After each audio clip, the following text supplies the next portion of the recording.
महाविकास आघाडी उमेदवार डॉक्टर शोभा बच्छाव यांचा सर्वपक्षीय आभार सभा संपन्न। याबाबत वृत्त असे की धुळे शहरातील धुळे लोकसभा मतदारसंघातील महाविकास आघाडी उमेदवार डॉक्टर शोभाताई बच्छाव यांच्या निवडणुकीनंतर आज दिनांक 21 मे 2024 रोजी सकाळी 10 वाजता धुळे शहरातील आमदार कुणालबाबा पाटील यांच्या बंगल्यावर आज आभार सभा घेण्यात आली।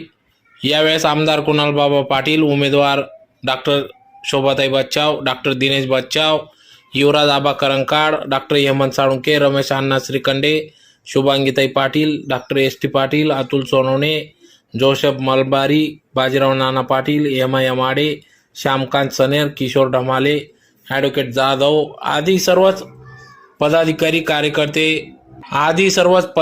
या ठिकाणी उपस्थित होते।